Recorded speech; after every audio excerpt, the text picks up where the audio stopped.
Welcome to Thought Feeder. My name is John Steven Stansel, and with me as always is Joel Goodman. And today joining us on the podcast, we have Dr. Alan Thomas. Dr. Thomas is the academic director of the HPAW at Barrett Residential College at the University of Central Arkansas and holds a doctor of philosophy and counseling psychology. He's passionate about many things, including comics, video games, mental health, and diversity and multiculturalism. And he rolls an elf warlock in our regular game of D&D that I've been playing remotely with him. Most recently, Dr. Thomas has been named a champion of pride by The Advocate. So, welcome to the show, Alan. Hi, glad to be here. Excellent. And I don't think a lot of guests are maybe familiar with your work. So, can you talk a little bit about what you do at UCA and kind of what your day to day looks like? Yeah, so my day to day is actually really flexible. So adapting it to COVID times was not as hard as you might have expected. The general layout of my job is to teach and to facilitate programs for one of our residential colleges. There are 6 communities, one for commuters, and then 5 for typically first time students coming into UCA. So we provide a structured program that has a curriculum connected to classes in connection to each of our academic colleges. So HPAWS is College of Health and Behavioral Sciences. Biz is College of Business. STARS and EDGE are weird because we have a change in colleges. So next year, STARS will be housing technically 2 programs under the CAUSE umbrella, which is our newest academic college. And then, of course, STEM is College of Natural Science and Mathematics.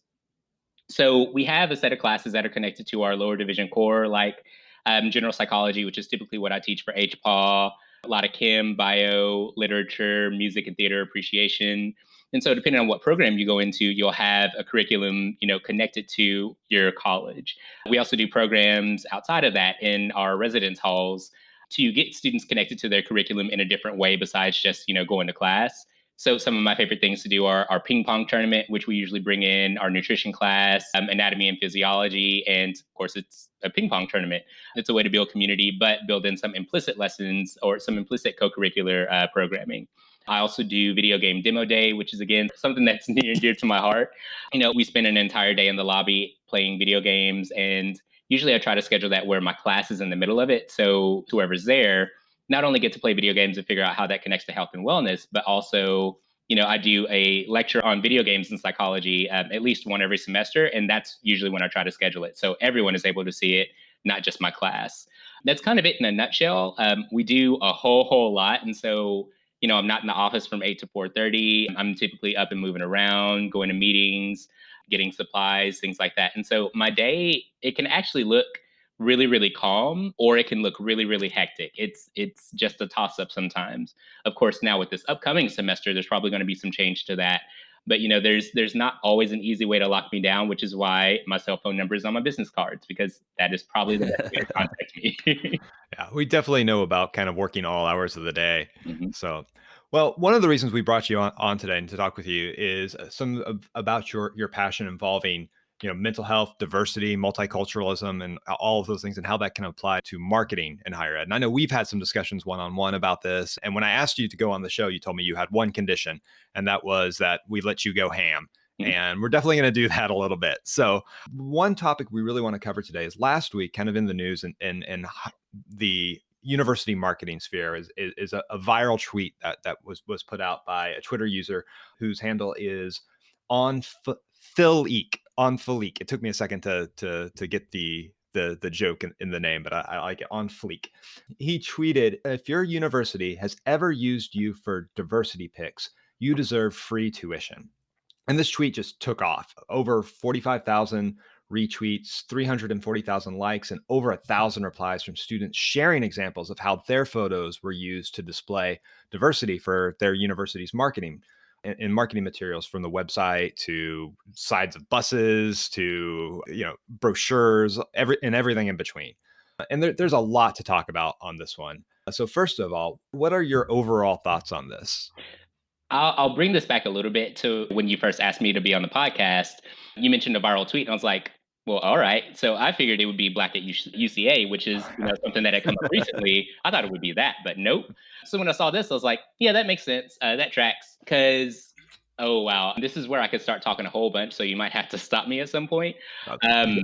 this is Never. a Go. Roll with it, Alan. That's why we got you oh here. my gosh, this is a huge conversation because there's so many different levels. Also, why I stopped using the word diversity when it comes to matters of inclusion and justice, because Mm, diversity is easy, and honestly, diversity is a word that white people cling to feel like they are progressive in doing something. It's like, oh, mm, we're diverse, or oh, we're looking for diversity. It's like, I bet you there's a couple of ways that I know that you're not, and here's how. So, for one, when we have a marketing campaign, or not a marketing campaign, a hashtag or a tweet that says, if you've been used for diversity pictures for a university, you deserve free tuition. For one, everyone does. yeah. But two, that's absolutely true because those superficial metrics, that's right now what we're using to dictate whether or not we're actually working toward equity and justice. And those are two very different things compared to equality and diversity. They're all important, but when we settle on one, similar to like settling on just representation of marginalized people in media rather than inclusion of them, not just in the writing room, but also in the execution of the media, what we start to find is that we keep going for the easy stuff. And that makes sense, but it also points us to a very particular conundrum. So, in these discussions about diversity and inclusion, again, there's a lot of really easy stuff that's being sent out, and there's a lot of platitudes that are being shared. But the reality is, how many of those are leading to material outcomes for actual people, for marginalized people? Mm, And that's where a picture gets a little bit dubious because when we look at higher education and all the different levels that exist there and the different ways that we can better bring in and better include marginalized folks, marketing and pictures is actually one way to do that. Like, for a university like UCA, a PWI, where you are likely to see white people basically everywhere you go, that has a huge impact on incoming students of color in particular, on how welcome they feel at the university. And that's something I've heard directly from students. For me, it wasn't quite something I experienced, but that's also because going through school, I grew up primarily around white folks, and especially getting into AP classes where you start to see more of that divide in high school. Of course, I didn't know what that meant then, like I knew it, but I didn't really understand the gravity of something like that until I got a lot older. And so, my relationship there with white folks was being more comfortable around them, but also recognizing where that could fall short. And the older I've gotten, the more I've understood, social justice and equity and justice work, the more I've started to realize where things start to fall short. So all that to say, expanding our marketing, I think, is a really excellent idea. However, that's where often people stop. So the stuff that you see, the marketing materials, any kind of promo stuff, you do need to have diverse representation there. But that's not the be all end all, because just because you have a picture of, in this case, it's someone who's assumedly Asian or part of the Asian diaspora, that's wonderful. But does that mean that Asian folks are treated well on that campus once they arrive there? right. We know that through hashtags like Black at UCA, that is not the truth. So essentially, we keep making these half measures or these half steps because folks think that they're doing something good, but they don't realize how entrenched a lot of these lessons are and how much work they have to do. And so that brings me back to a common conundrum I keep finding when we're talking about a work of justice. Marginalized people have always been talking about their issues. That's been something that's existed throughout history because when you experience a grievance, there's a high likelihood you're going to say something about it, unless you come from a culture where that has been, tamped down or literally beaten out. Like in the case of African slaves developing into, who we recognize as Black Americans today, there were still slave revolts and uprisings throughout history. However, there was also a large system around them where, after probably a couple of generations, the Black folks who were here through enslavement, they were property. And so what they knew was being used as property, even though they were people. And this is as dire as, and I had never learned this before until very recently, many slaves were denied a name, which meant that if they were denied a name, you could do virtually anything to them. You could do the worst things to them because they didn't even have a name. And that's something that, we give people names after they're born, and that's something that we hold on to very dearly. But I never realized how much not having a name could be used as a weapon against you. And so when you have a system set up like that, yeah, it makes sense that people may not speak up or may not say anything. But people have still been saying that, this system is bad. We shouldn't be treated as slaves. Racism is bad, which is such like a super low bar. What that comes back to is the fact that white people have privilege and power if we're talking about racial dynamics. They're the ones who need to fix the system. white folks are also woefully unequipped to do so. So, who do you rely on? The people who don't have power, who have been telling the truth all this time, but have significant barriers placed in front of them to change systems, or do you rely on a group of folks who has the power, has like no knowledge and no way or very little understanding of how to use it? It's kind of like, oh, there's a really good example recently. Oh, let's take the Mud Mask episode of the Golden Girls. So, streaming media has been taking off episodes with blackface, and they took off an episode of Golden Girls that had, them in a mud mask and it was brown. And they're like, we're taking this off because it's offensive. And it's like, okay, that's exactly how we know all your talk about diversity and inclusion is bunk because you didn't actually ask black folks what they thought. Like, we know what a face mask looks like. We Yeah. also know what blackface looks like, even if it's done really, really poorly. So to do this because you thought you were doing the right things, like, oh, we're taking off all these other examples of blackface. Well, this isn't blackface. Yeah. So someone made a choice, probably not including the vulnerable and the affected people in the room, and said, let's do this. And they thought they were actually being progressive when the reality is, no, that wasn't it at all. So these diversity pictures or diverse people in marketing that does a little bit and it is actually really important, but if it's not backed up by other institutional work on various levels, it really doesn't mean much of anything. It actually means taking marginalized people and putting them into a situation where they're more likely to be victimized or hurt in some way, even though you had a picture of people who assumedly were part of their culture or part of their diaspora. Yeah, and that kind of leads to the question too, like, were they not listening to those voices, or were those voices even in the room? I think a lot of some of these issues could be resolved with more inclusion in marketing departments, or dare I say it, actual university leadership roles, Mhm. which is drastically not diverse. It's a systemic Yeah. problem, Mhm. not just in higher ed. It's a systemic problem in every industry. And I mean, Alan, going back to what you were saying, I mean, there's been so much talk on Twitter this week around that streaming media thing of, Mhm. and not just around race relations. I think around LGBTQAI plus sorts of things where it's like people are just like ripping whole shows, whole episodes of TV shows out, or they're in some way censoring. And part of it is there's a product of the time, and there's important discourse to be had around those media artifacts, around what is wrong with them, to educate.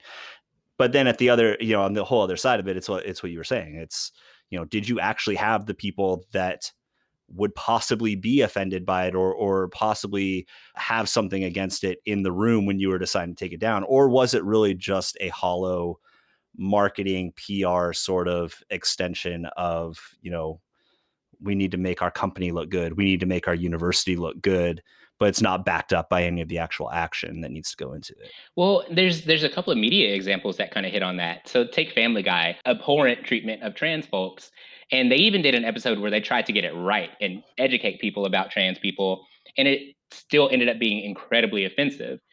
But Family Guy is treated as satire, but the reality is they do a lot of punching down. They do a lot of really harmful things, which is ironic because American Dad does a way better job of punching up, and it's by McFarlane too. So I don't know where that comes from.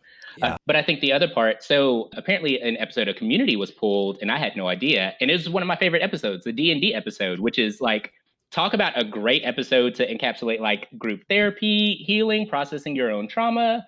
But there is a scene with blackface. But here's the thing: for one, I love Community. Like I watched it early on. Wait, it was either early pandemic or last year. Time is Yeah. but I watched it and I was like, "Oh, this is great." And so to hear that, I was like, "There was blackface in that episode?" And maybe I would have remembered it if I went back and watched it, but I was like, "Oh, no, what I remember from that is a really great emotional experience, but it's marred by this experience of blackface." And apparently, it's treated as a situation where, no, this is clearly wrong. And so that again adds complexity because just because blackface shows up does that mean that it's an episode that is not contributing toward a positive or a progressive racial message? Like you can show blackface in an Right. episode and challenge it appropriately and still have done blackface. It's very different than doing it just to do it or doing it for shocks or anything like that. Right. So again, who is in the room? Who's making these choices? and who's actually evaluating this? Like, who has the tools to evaluate something for cultural sensitivity? I'm going to be honest and say, like, I'm sitting here on this podcast as a black gay dude, the black gay dude in this instance, and I'm literally telling you, no, just because I have those two experiences doesn't mean I'm automatically qualified to do a sensitivity read. Not to mention, if you ever Sure. look at like a sensitivity, like a resource or a network of sensitivity readers, they all mention specifically what they would be useful for. So some people it's ability or disability, some people, and even that, it could be mobility issues versus being deaf versus having ADHD. Yeah. Like, it's still disability, but you need different skills or different information to be a sensitivity reader for each of those three different experiences. Yeah, that's a bit of a callback to a previous guest, Erica Bolton. We were talking about Mhm. accessibility, and one thing she said is, if you hire somebody, and reach out to someone in the disabled community to review your accessibility, you need to pay them for that. You can't just say, "Oh, hey, how does this work on a screen reader for you? Oh, thanks for your help. I'll see you later.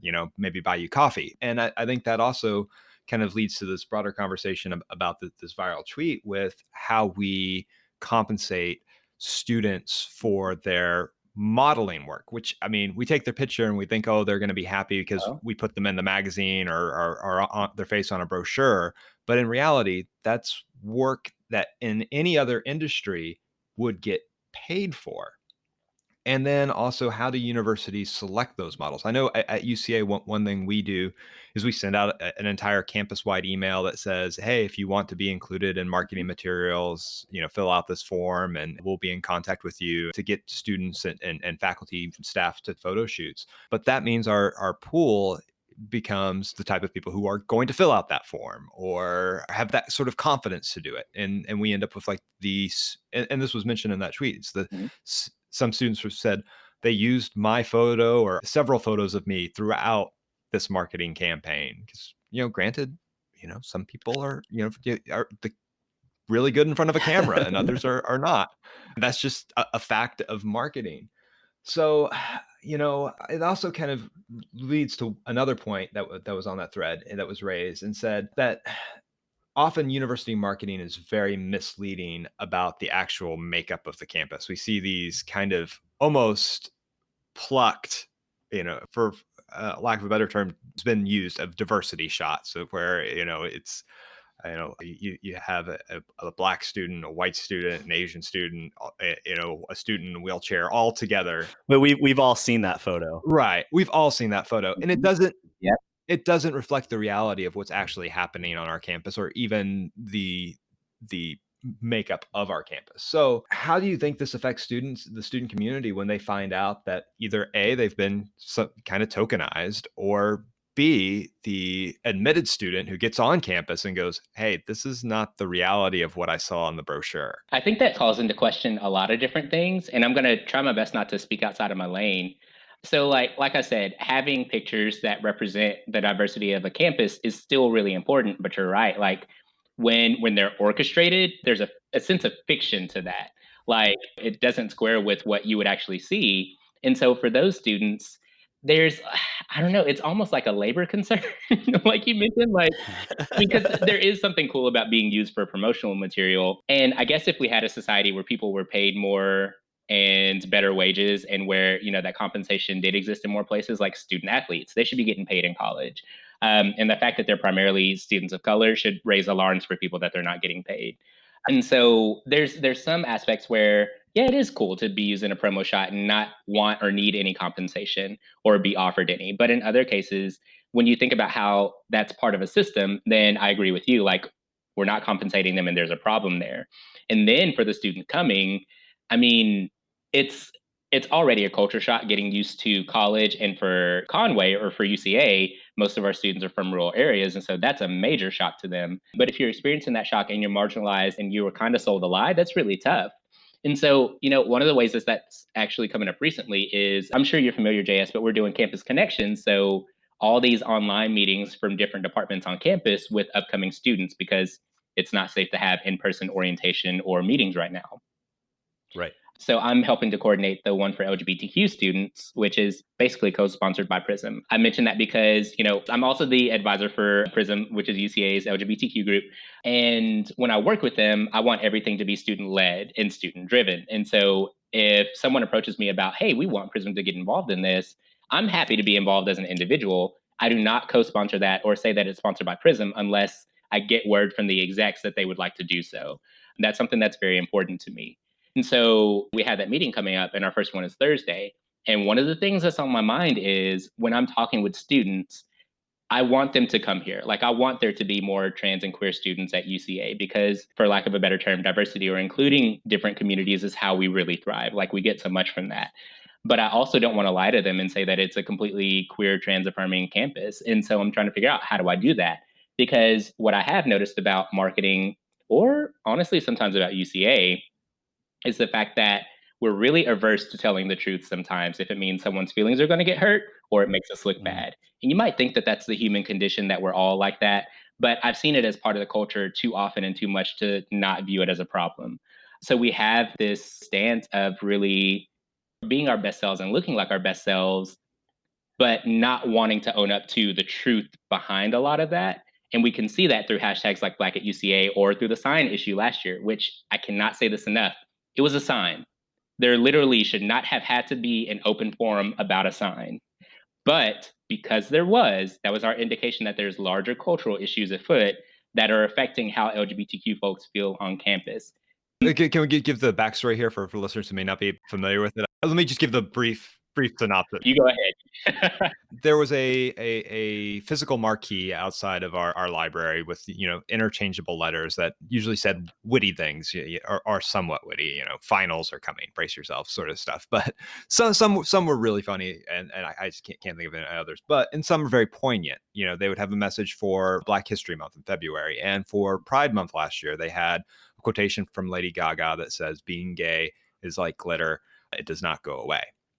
The university received a few complaints from some high-ranking folks, and the sign was removed, and there was much, I would say, justified protest. Yeah, that's Yeah. the nutshell story. Thank you, JS. It was literally just a sign. Like, it should not have caused that much of a problem, even with it being taken down. However, because of how it was handled and because of the larger cultural and systemic issues that were affecting trans and queer folks, that's why it became a kerfluffle. So it's like, we can't say that we support diversity and basically routinely keep doing things to diminish that. But how this typically pops up in higher education is fewer people of color who get offered tenure track positions or who are tenure track. And even if they are, it's not just the expectation and the pressure to do research for the department. It's also the expectation to serve on diversity committees. And again, that happens here too. Or doing some implicit service with students of color, because when they see you and you look like them, they have a higher likelihood of coming to you to talk about things. I mean, that's how we work as humans a lot of the time. And so they're not just doing stuff on the administrative or university or scholarly end, they're also doing stuff for individual students or groups of students. So it's like, it's approaching burnout as a faculty member of color is very, very easy. And then to see stuff like that and then have messages about Black Lives Matter or about pride, I mean, part of that is helpful, but part of it doesn't square with the reality of what's happening. But part of the sad thing there too is that it's not just a systemic or an administrative thing. We also deal with faculty and staff members who sometimes are vocal about opposing things like Black Lives Matter or a library sign or sending out a message to students about an event regarding LGBTQ folks that they can attend. We have folks like that on campus. And so it ends up being a really, really huge problem, or maybe it just always is. And what we often find is that universities don't always back up what they say or the statements that they release. And the people who feel that and who feel that the most are the vulnerable people, the people from marginalized communities affected. But again, it goes back to that earlier conundrum. Do we have people in higher administration who are equipped to handle these issues when they arise in a sensitive and competent, inclusive, and in a format that is informed by justice? Or are they here to protect a university? Which it's striking how often I see this, but in organizations like boards or universities, any system, the law, HR, they're designed to support the system. They're designed to support the organization. They're not designed to support actual people. Mm. So I see this time and time again. The more upper administration or the more people in power are in favor of protecting the institution, typically the less likely they are to enact initiatives that actually support people affected. Right. And I think this comes out to, all universities right now, where we're seeing several different approaches to how universities handle some of these issues publicly. And I think they're kind of, there's a right and a wrong way to do it. And you've brought up like the Black at UCA hashtag, and there university, this has been happening at several universities across the country. From like, there's a Black at Mizzou, there was a Black at University of Arkansas, and just across the nation where All those Instagram accounts too popping up. right. Students using that hashtag to talk about instances of where they've experienced racism on their campuses. And I've been paying very close attention to how various universities are responding.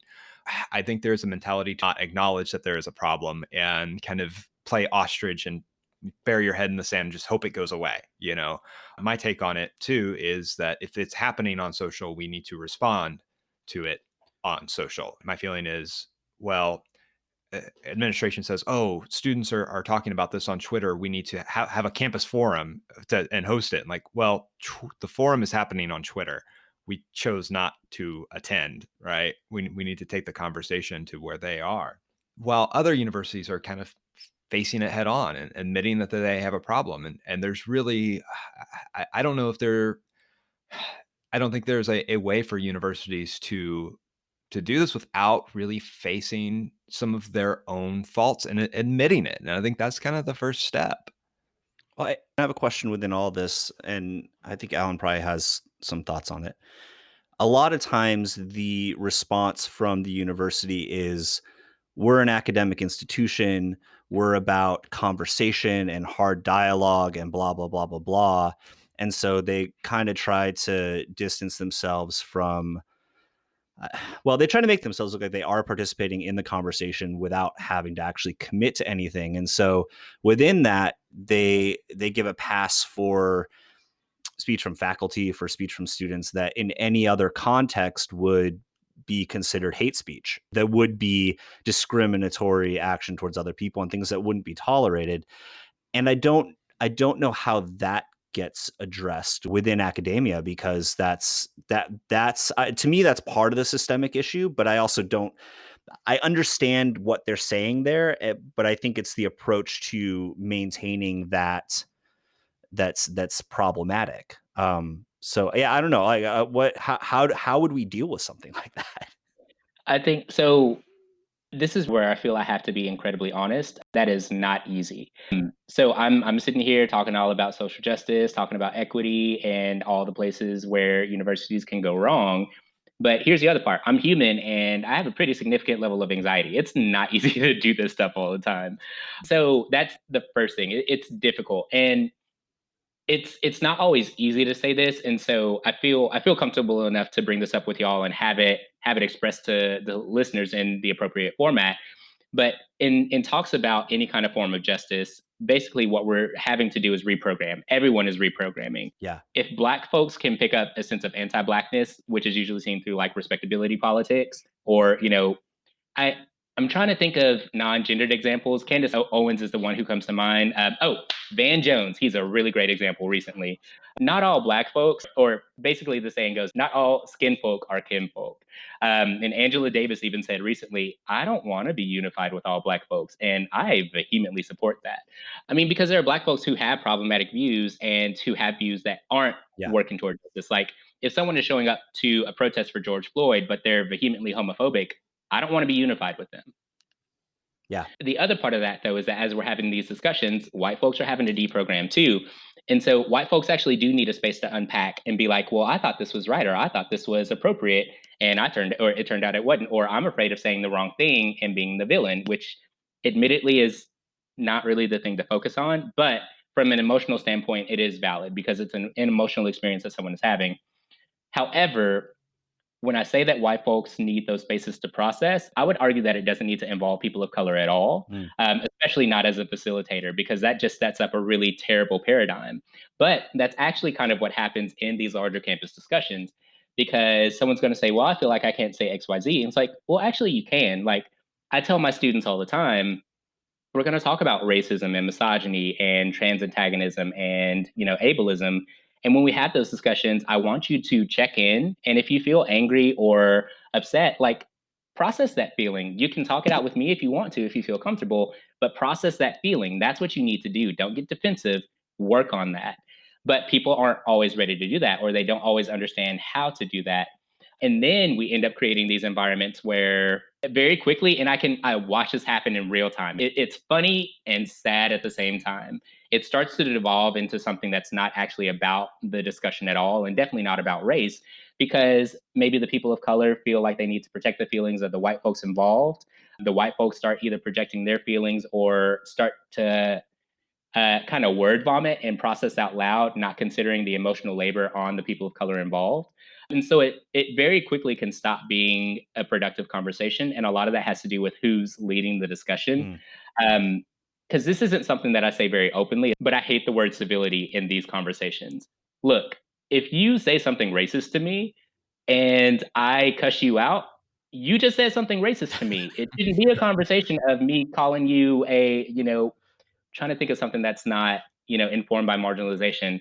Calling you someone with a level of intelligence unbefitting of even our president, like, I recognize what that sounds like, but sometimes when you come incorrect, you get responses that are warranted. yeah. But Black folks being anything but cordial, especially for Black women, we're not allowed to do that. We Mhm. don't have the space to challenge folks without people getting their feelings upset. But what I've been saying for years is we cannot have conversations about justice if we're focused on hurt fifis, because I mean, we just can't do it because we're not getting anywhere. We're focusing on the wrong thing. So all that to say, in those conversations, they can be really helpful. But I agree with JS that, yeah, in the medium that people are talking to you, respond to them that way, and don't pretend a campus conversation is going to solve everything. Because the other thing is, kind of like with emotional processing, when you don't handle an issue, the longer you go without handling it, when you start to, you're not just dealing with the immediacy of it, you're dealing with a long history. Yeah. Like, when I was doing counseling, I would ask students, or I would ask my clients, you're super anxious right now. You've been anxious for about 3 years. If you were to, let's say, graduate, because that's a big stressor, if you were to graduate, do you think your anxiety would still be there? Or how do you think you would feel? They're like, well, I think I might not have any anxiety whatsoever. I'm like, okay, so let's talk about brain and neuroscience. Again, not my field, but the longer you experience something, your brain is going to correspond to that. And so when you stop experiencing it, your brain doesn't just automatically jump. I would actually argue that that would cause a level of shock that we're not comfortable with. But your brain is still in anxiety mode, even though the anxiety stressors aren't there. So, what does your brain do? It starts looking for things to respond to in anxiety mode. So, all that to say, we can't just expect to have an hour-long discussion and have that fix racial issues for a culture, because it was a culture long before this discussion. And what keeps happening, and seriously, like clockwork, it starts to reveal that, oh wait, this is a systemic issue. This is way bigger than what we set out to do. And so we need to develop a plan to actually handle it, because we're realizing that it's not just inviting more faculty of color and getting more students of color to the university. It's also, well, what are we teaching? How are we teaching? Who are the people that we're teaching about? What are the visual examples that we use in class? How do we talk to people? Who do we give space to talk in class? Are we interrupting the women and the people of color in particular? Are we allowing narratives for trans and queer folks? Do we have an accessible classroom? Do we get rid of ableist language in how we talk to folks? Like, we start to see that it's way bigger than just this one particular issue. And the trouble with that is, the more we get into that, the more people will be like, oh, well, there's so many things. How do we handle them? And so, well, you have to realize that they're all connected. You can't say that you support Black Lives Matter and then have a classroom that isn't accessible to Yeah. everyone, because Black folks have issues of accessibility too. This was a big issue I saw with a lot of the Black Lives Matter statements, where it was Yes. Yeah. a photo of text on image, and there was no alt text to make it accessible to anybody. I'm like, well, good on you for making the statement, but And you that, need to. yeah. So I think back to our conversation, because you're the person I learned that from. It's like, well, shit, I need to really do that too. And I'm still working on that. Like, I'm still, because I have to be reminded of it right now, which is unfortunate, and that means that I'm doing a disservice to people. But if I can keep it in my mind more often, be like, no, if I post an image, I need to post some kind of descriptor of it, then I'm going to get closer to doing the work. But I'll also have to admit, it's been a long road for me. And if someone calls me out on it, justified in doing so. And I think that's something that we have to accept too. Yesterday, I had a conversation with a group of people, and one of the things that someone mentioned is we have to be willing to be wrong. And I think as institutions, we don't like to be wrong. And I get it. Like, I don't like to be wrong either. In my relationship, I say that I'm always right. And if my boyfriend is right, then I don't know, maybe a black hole opened up somewhere in the universe. But you know, we're afraid of being wrong. And especially stuff like this, it can be really hard. Something my therapist brought up recently is this concept of moral injury. So let's say, JS, you're teaching a class and you have a young black man in class, and you make some offhand comment about, oh, I think people should all wear belts because why would you sag? Nobody wants to see your underwear. So, what does that sound like to that young black man, especially hearing that from a white man who is in a position of power? But it's stuff like that, like being able to check in and be like, maybe I shouldn't say that, or maybe I need to think about other ways to approach this. That's really important. But many people are averse to doing that because, I mean, being called racist is tantamount to being called the N word for a lot of white people. Which, if I had an entire week with no sleep to explain how asinine that is, I could not finish explaining my point. Um, so that sense of moral injury is very strong, but I think that's also what we have to process because when that happens, that's speaking to something internally within us. It's not speaking to anything outside. It's a feeling that we need to respond to and not make anyone else responsible for. But we barely have a culture where emotional reasoning and emotional processing is something that we prioritize. And so when we combine that with an inherently white supremacist, misogynistic, trans antagonistic, queer antagonistic, ableist society, it's going to be really hard to have that discussion. But how do you explain all of this to someone in 5 minutes, have them get it, and then lead a productive discussion? Yeah, you don't. We don't. That means that this work is continual. It's not just a stopping point. We don't arrive somewhere. We're constantly working because we might find out that there is an entire class of people who's been marginalized. We had no idea of it. And we've been active or complicit against them, which has Yeah. happened throughout history. Like, we say Asian a lot, but Asian means a whole bunch of things. And so Yeah. Southeast Asian, or this is still Southeast Asian, but for a Chinese person in San Francisco, they're going to have different needs than a Hmong person in the Midwest, where apparently there's a huge Hmong population. Like, Yeah. and it's really interesting to see that, but also reminds us that none of these cultures exist as monoliths. We can't say that we're handling all Asian issues when we've had to recontextualize, Middle Eastern to be what is it, South Asian in some instances. Like Yeah. Middle Eastern is just not an accurate term to describe people from that area. So that means that we're always going to have to be learning and incorporating new information, which also means we have to constantly be working. So it ends up being, if you present it like this, it can be a whole bunch of cognitive load for someone. But the reality is that's the nature of what's occurring around us. And so unless we start to do that, a lot of what we do is going to be a half measure or a band-aid at best and, actively harmful at worst. Mm. Yeah. And I think these conversations, they're important to have, but they're also extremely difficult to have. And having it in a professional setting adds another layer of complexity. Even in this conversation, there have been a couple times we've brought up the university we work at, and I'm like, oh, a little nervous. But we need to be able to have that freedom to express and discuss how these issues affect us and how we feel. I think that's important to have those discussions. And in a marketing setting, in a marketing office, there's so many times where we're looking at an array of photos and trying to choose which one. And many times I've heard and I think I've given this direction myself where I've looked at a photo and said, there's not enough diversity in that photo. And maybe that's not the best way to express that. I want to say it's not a creative choice, but it's a conscious decision and how we want to represent the university and making some of those it's hard to bring that up. I've been in those meetings where it's hard to say, hey, this could be misconstrued. Hey, I know that having football players use heavy chains in the gym as workout equipment. But if you just have a photo of an African American student with a chain outside of the gym, while even though it is exercise equipment, that's not okay. So bringing those up and having those discussions is something that's really important that we understand and we feel open talking about. So you brought up a couple of points that I think are really important. Like when it comes to those photos, I've asked myself the same question because in our residence hall, I haven't liked a lot of the decoration. And finally, we were like, you know what? Let's get some new stuff up there. Let's look for pictures. So, I went through, that the photo portal and I found pictures for CHBS, but I deliberately chose at least at least half, which is a really poor metric. But I chose pictures with more people of color depicted because I was like, well, I want this to be shown. Sometimes you need to do that. I think, there's not enough diversity in there. I can see where there's pitfalls to that statement. I could also see where you could ask, hey, who's being included in this picture? That puts it in a different framework and gets you to think, I think, more intently about if I think about who's included in this picture, that says something to who else is going to see this picture. And so that can be a helpful framework. And honestly, we need to be deliberate. Like I've come across a few situations with equal employment recently where, you know, we have a group that's saying, actually, the person that we want hired for this is from a very specific demographic. And I'm like, actually, yeah, that makes a ton of sense.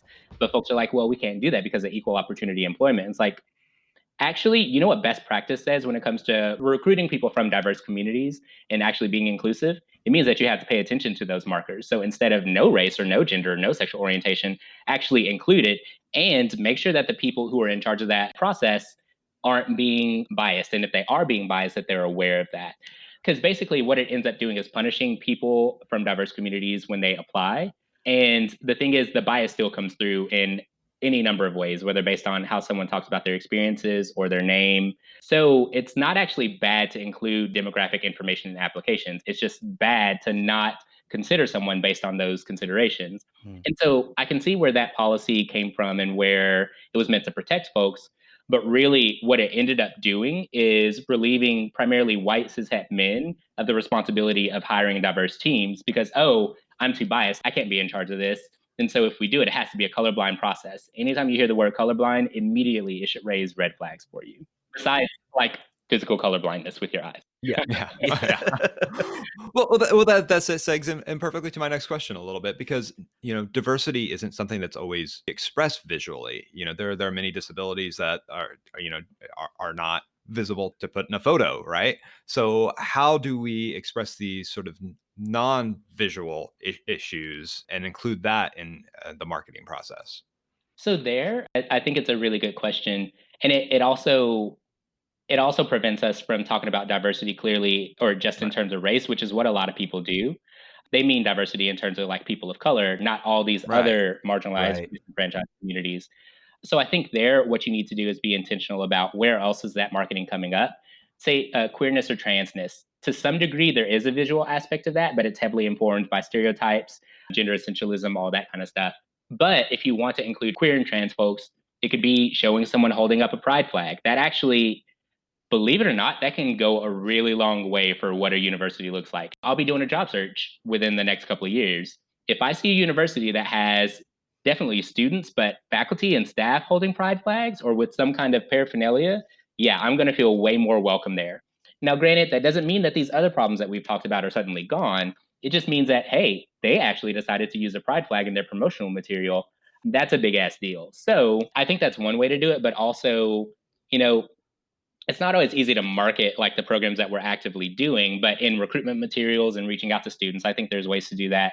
So like student services can say that the counseling center has done a trans support group, within the past few years. And that, we could still do one again if people wanted to attend. That's literally all it takes. We can talk about different cultural events like coming out day. We can talk about, oh, what is it called? Amigo Fest or Amigo Cup? Amigo Cup. Okay, the Amigo Cup. We can talk about Panhellenic step events. We can talk about Miss Essence. There's a lot of things that we could actually advertise. And so it comes from, I think, figuring out all the different ways that we reach students via communication and letting them know what's actually going on. We know that they're not going to read all of it. We know that they're not going to digest all of it. However, I would much rather put out something. Let's say we have a brochure that has literally every service that campus offers. I'd rather put out something that mentions Prism and Pride events on one page that someone can miss than not do it at all and not have the opportunity to even broach that topic with them. So what you're saying, Alan, is that it's the university's actions and how they actually do embrace diversity and not what they put on a brochure that is what's important. So it's really funny to hear you say it like that, but yes. I mean, we know we need to do a better job of marketing what we do, and in residential colleges we deal with that too. How can we get a group of students who doesn't really know what college is, by no fault of their own, to understand college and what we do, and that co-curricular programs are not just something that you have to attend because you're in a class, but something that you can really benefit from. Like I talk about, I talked about ping pong tournament and video game demo day, but we have do nothing day in the fall where literally we just sit and do nothing. And I talk about, hey, this is actually important. Like this is a vital health behavior. We do stuff for LGBTQ History Month and Black History Month because these people exist. Like black and queer and trans folks exist. So let's have a discussion, I guess, with them in mind. Oh, of course, the reason I do them is because I'm black and gay. And so there's a community connection there, but also keeping in mind that I am one black person, I'm one gay person. I don't cover the entire experience. And so addressing that. But yeah, like I think there's lots of ways we're doing that. We need to communicate it better to students. And I think we need a system in place where students have a little bit more protection and they have more agency to talk about instructors who are saying racist things or trans antagonistic things in the classroom. I mean, it all comes down to your point. Like, it has to be a reflection of the work that's being done, not superficial platitudes, whether in word or in image, that say that we support diversity when the execution of those initiatives is mediocre at best. And I think that kind of bookends the conversation really well back to the tweet that started this of, hey, I don't think that tweet would have resonated as much if all the students that replied to it did not feel that their university supported them in addition to the marketing, right? Well, and on that point, this is a problem across the sector. It's every university, and that's I mean, that's why I thought this is a super important conversation to have, because it really does show up everywhere. And JS and I have both worked at multiple universities, and we've seen it at multiple universities. And it's not just a problem in the Midwest. It's not just a problem in the South. It's not just a problem on the West Coast or the East Coast. It's a problem everywhere. And that's, if you wanted to talk for 3 more hours or more, I could, like, I think that would be excellent because one of the things that like chafes my buns is the fact that like Northern folks will say, we're not racist like the South. I'm like, you're still white. Or when Canadians or folks from the UK especially are like, Yeah, America's so racist. It's like, Canada, how do you treat indigenous folks? In UK, you right. literally had Brexit within the past few Yeah, years. So you don't get to, like, calling out America is totally justified, but just make sure you're coming from a good place and that yeah. you have all your shit in order when you say it. Well, I think one of the most valuable things of social media on that line is that, especially through the Black Lives Matter protests recently for George Floyd and going through that, seeing the voices coming out of countries like the UK and Canada, where Mhm.